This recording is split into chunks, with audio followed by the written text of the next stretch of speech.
Hi, welcome to the award-winning Ed Brown Show. Merry Christmas, Happy New Year, and we have Santa Claus on the show. We have Dr. Eugene Williams, and we're going to talk about, hey, all these holidays, the most important things you can talk about is words. That's the name of the book I have here, and we're going to give you some suggestions about how you can really give something that's positive, not just for Christmas, forever. That's words and books. And we have our author and Dr. Williams here, and he's going to take you through a series of I say, books that I say the 5-year-old, the intermediate, and senior citizen, all of them like books.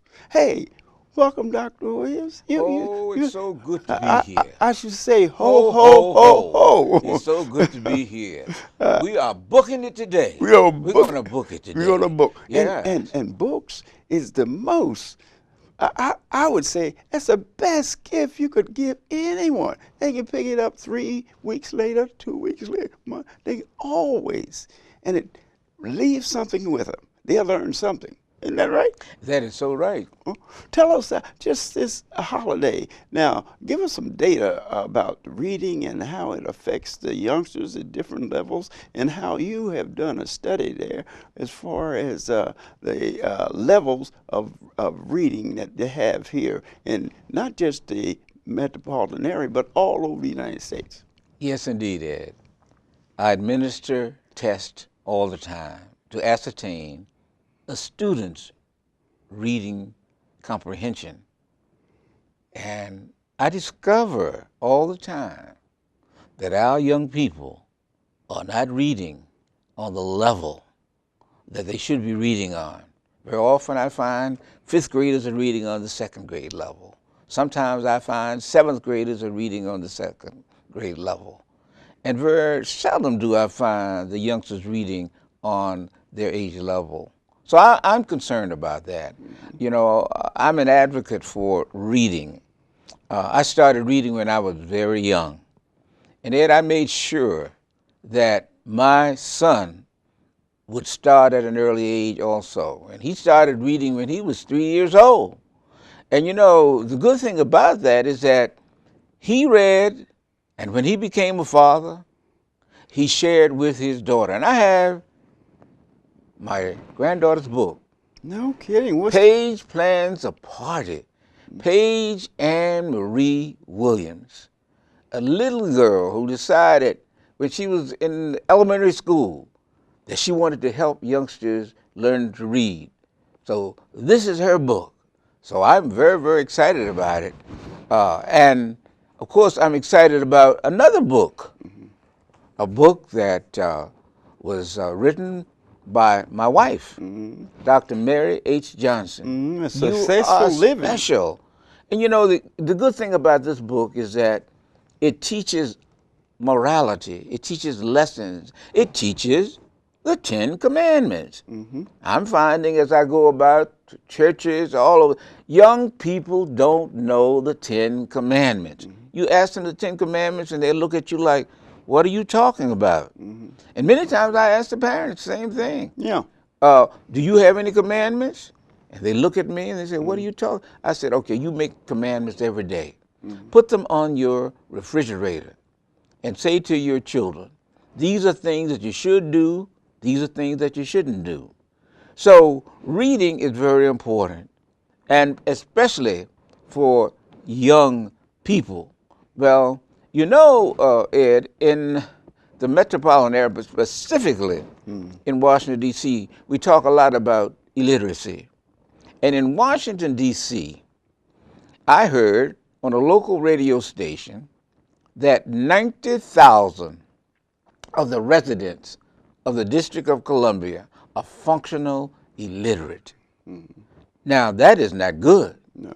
That's not good at all. No. And Certainly so, not. yeah, so everything that I have done for the last year or so has been about trying to improve the reading level. I teach, as you know, over at the University of the District of Columbia. And a couple of weeks ago, I gave a student an assignment, Ed. I said, 90,000 functionally illiterate? What are we going to do about it?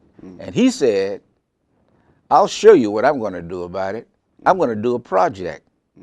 And his project is just fantastic because his message is to parents. You see, we Good. as parents, Ed, and we've talked about this before, we are not doing what we need to do or what we should do for our young people. We're just not doing it. We'll buy them these electronic games and what have you, but not enough reading. I will tell you. And it's cheaper. Reading is cheaper than the electronic gadgets. It is cheaper. It is cheaper. So as parents here in the metropolitan area and all over the United States, particularly black parents, I say that with emphasis, black parents, read. I say black man, read. Black woman, read. Because if you read, then it's likely that your children will read. Excellent. And as a consequence, they will do better in school and they will do better on standardized tests like the ones that they have to take. So we are moving in that direction. And what a better time, Ed, to talk about this. Yes. During the holiday season, I wear my Santa Claus cap or hat or whatever you want to call it. Bring goodies. Because I'm giving reading books. Goodies. Reading goodies. Because I'm giving books. For example, I'll give you for the teenagers, I'll give you Words Crossing Across, Word Search on Michelle Obama, or Words Crossing Across, Word Search on Barack Obama. I'd even give you Words Cross and Across, Word Search on LeBron James. That's the basketball sports fans. That's the great. And we talked. You remember? Right. We talked about this book before it was even written on your show. Right. We talked about the fact that youngsters will read more and learn more words more if they read books about people they know, they like. Right. That's very, very important. And so we're finding now that youngsters all over are reading Words Crossing Across, Word Search on LeBron James for our teenagers. Now, you know, we're going to move on up to the people like you and others out there who are not reading as they should. Right. And I would start them off with The Miseducation of the Negro by Carter G. Woodson. Everybody, every black person, every white person, every person in this nation should read this book. And then... And what the subject matter, I mean, what is it? It Tell us tells a little the bit state about of black America. And the sad thing about it is the things that we see going on now that we're upset about, not reading, not serving as good role models and what have you, the same things are going on now. Yes. You know, the same, but Carter wanted to bring this to our attention. And then... Basically, I think he was thinking in terms of preparing yourself for the future economically. Economically as well. Because you can't qualify for a position if you can't read. That's right. And a situation that occurred here in the Washington, D.C. area that I was appalled at. Individuals at the Walmart, you know, well, they had the type of jobs that are available and the people that applied for the jobs. Now, 23,000 people applied for 800 jobs. That means there's a lot of people out there that reading is very important. A lot of people are on the bottom of an economic ladder. And long as you can't read or your children can't read, you're going to stay on the bottom of the economic ladder.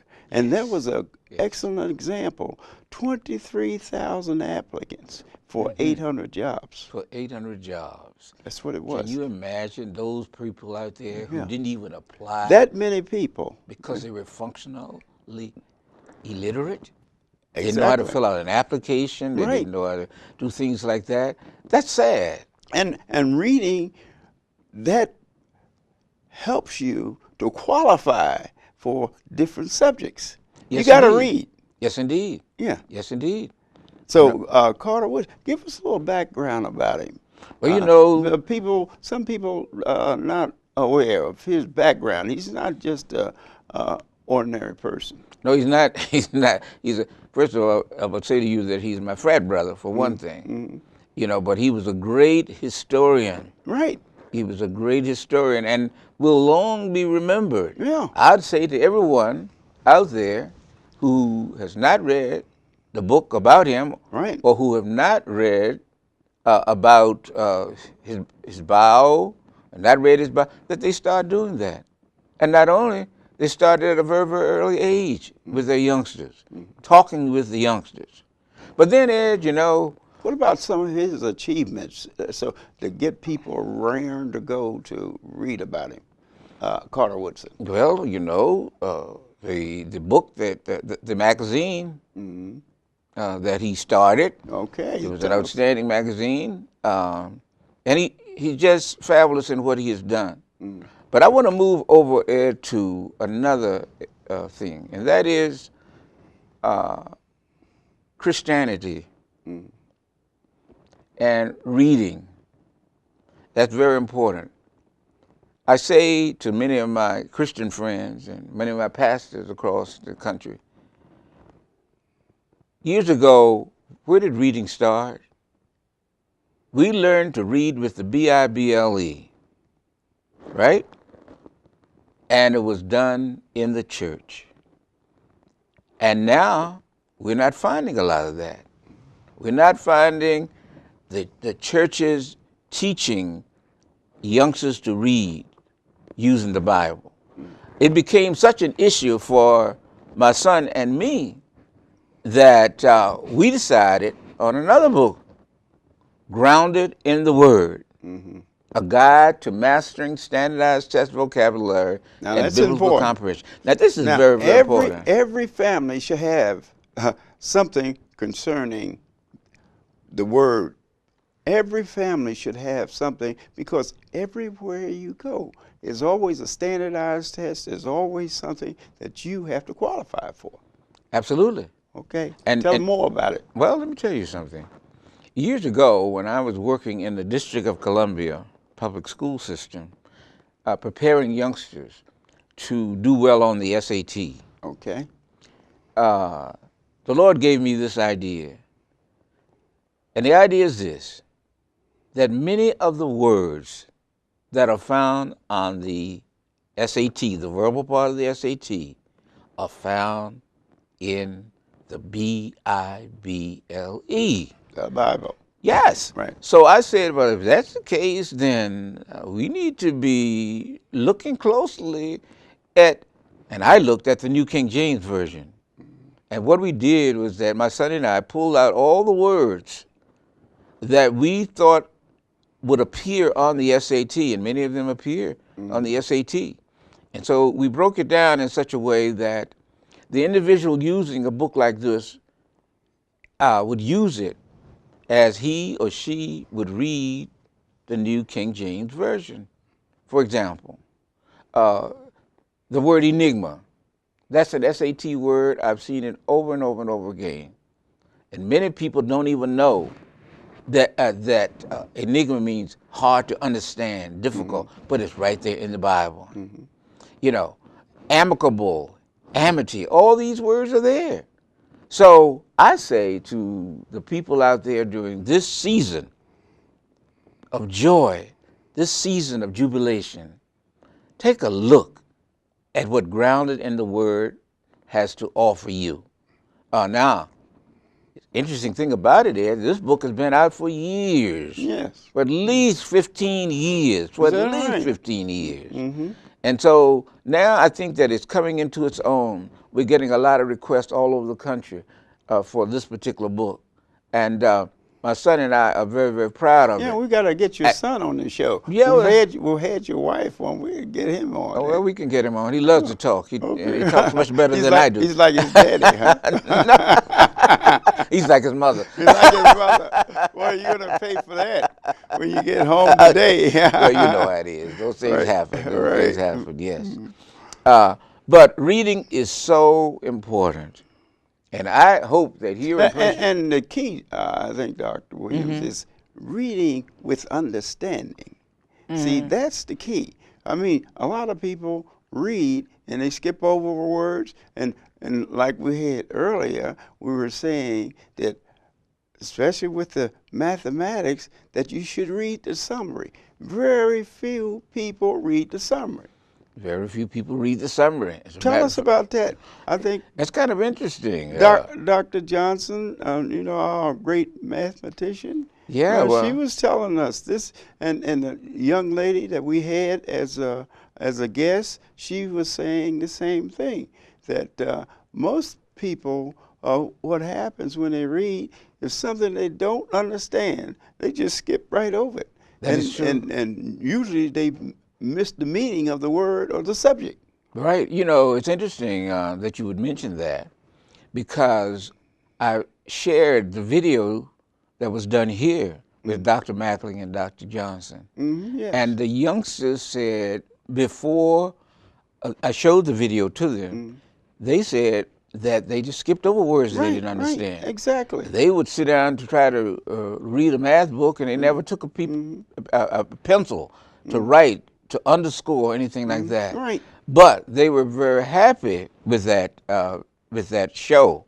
And they said as a result of that, they were going to share it with relatives and friends about how to read a math textbook. Yes, right. You know. Well, I would say reading, period. The summary.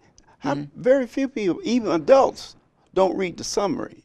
You know, they read the book, and when they get to subject matter in that they don't understand, maybe they may go to the summary as a reference. Right. See, right.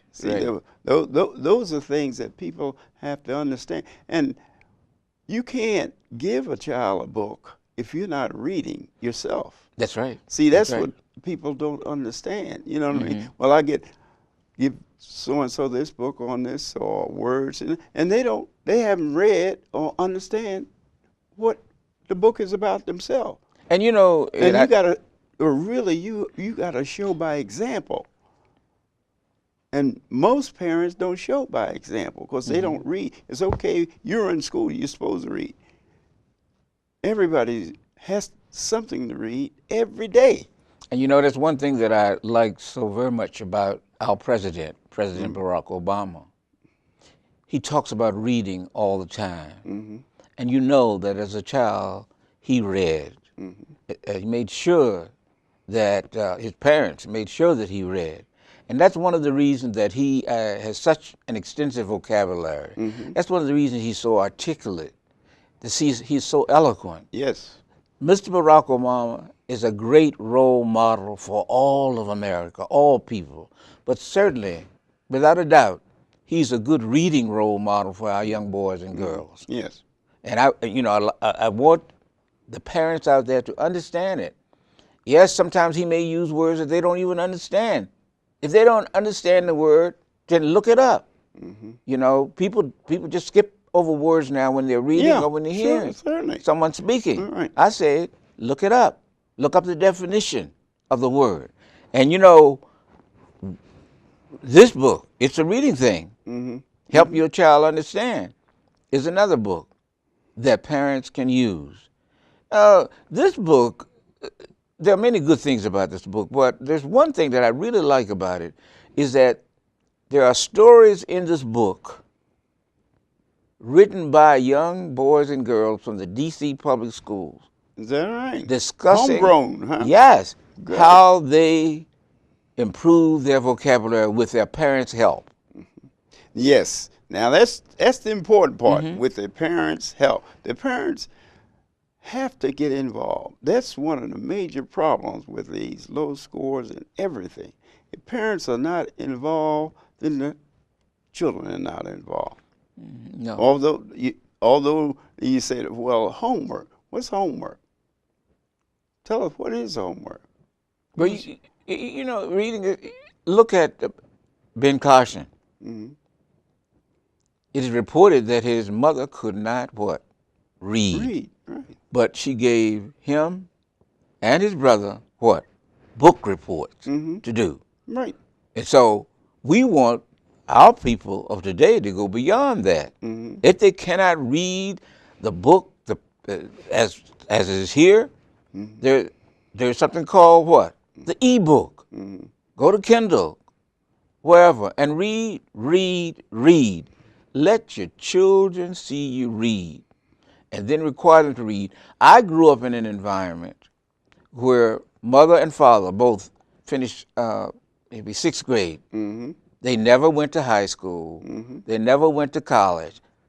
But one thing was always going on in that house. My dad was always reading the Bible. Yeah. And on occasion he mispronounced words, but it didn't matter. Right. It didn't matter Mm-hmm. because he was a good role model for us. Yes. And then beyond that, as children, we would get newspapers from the homes Right. of the white people in the area. Bring them home. Mm-hmm. What would happen? Dad would say, Mom would say, read. Mm-hmm. And after you read, tell me what you read. Mm-hmm. Explain what you're reading Explain to make what sure, you- right, right, that right, your comprehension is. And so I grew up, based on that experience, liking to read the newspaper. The Washington Post, the Washington Times, the New York Times, whatever. I know that you are a great reader too. Oh yeah. And you analyze everything that you read. That's right. That's because of our training as a scientist. Yes, You know. yes. But actually, tell us some of the ways that you can promote youngsters and parents have that parent-youngster combination is so very important. Some parents, they don't mind giving an assignment, you know what I mean, to a child, but they don't follow up on it. How do you go about that? You know, I'm going to say to parents, we're living in a technological age, and I'm not going to be one to say, do away with all that technology. Right. I'm going to say to them, balance it. Right. You get your technology, you can work with your technology after you read to me. Mm-hmm. Yeah, right. That's what I would say. A lot of people say, Well, that's very important because technology is really competition in education now. Whereas it has improved questions about about different things. You can get the answer quicker now than you used to get. Okay. Yes, So how are you going to get a youngster weeded off the technology aspect of it and do more of the reading? how are we going to do that? Yeah. Well, I tell you, I don't have any young ones around. The young people I work with in the District of Columbia at the Washington Tennis Foundation, I encourage the parents to read. I'm going to be sharing with all the parents this video that was done by my student. And if they want to look it up on YouTube, they can look up YUNG KWAN, Minority of One. If they look that up and they listen to what that young man, who is a father of a 2-year-old child without a job, what he's saying in that video, they would have to be moved, emotionally inspired to do what they can do for their young boys and their young girls. Well, what about a stimulant like this? I know the parents won't like this. Is give a combination of parent and child homework. In other words, it's something that the child and the parent have to work together in order to come up with the assignment. Well, I could do that with reading. Yes, And I know a lot of parents that's what I'm complain saying. about, You know, yeah. where the parent is involved, or the parent has to sign off on it. You know, because with the parent signing off on it, that means they participated. Right. You see what I mean? Right, With it, right. and the child whatever it is, it may be a subject matter pertaining to just about anything, but the key to it is having parent participation. And parents won't like the idea. I know some schools, they sign off on the homework, but when they sign off on the homework, is there any way that you can really communicate with that parent about improving or future assignments? Well, I tell you what, that was your idea, and I like it. Yeah. You know why? I'm right now concerned about a young man who's in the 7th grade and can't pronounce words. It is so sad. And I say to the school systems here in this area and all over the country, teach the youngsters how to pronounce words, phonics. Teach them, buy vocabulary books. But your idea is a great idea. Let the parents sign off. Yes, that yes. The students have in other words, completed this assignment. their involvement. And quickly, I want you to. We got a new superintendent. How do you think his emphasis on arts and security? Arts and got security. 2 seconds. That is great, arts and security. But I would focus on math, science, the STEM subjects. You know, we get our arts, we get our music from the church, many of us, and we go to church. But he's saying it's lacking in security. Well, security, yes, we do need security. Right. But I wouldn't be spending a lot of money on the arts. It would be science, math, and technology. All right. You have a beautiful, beautiful Christmas. And remember, read, read, read, read. And this has been Ed Brown along with Dr. Williams. We're going to continue, this education thing, this reading, writing, and arithmetic. Have a good holiday, okay? And don't forget the Happy New Year, too.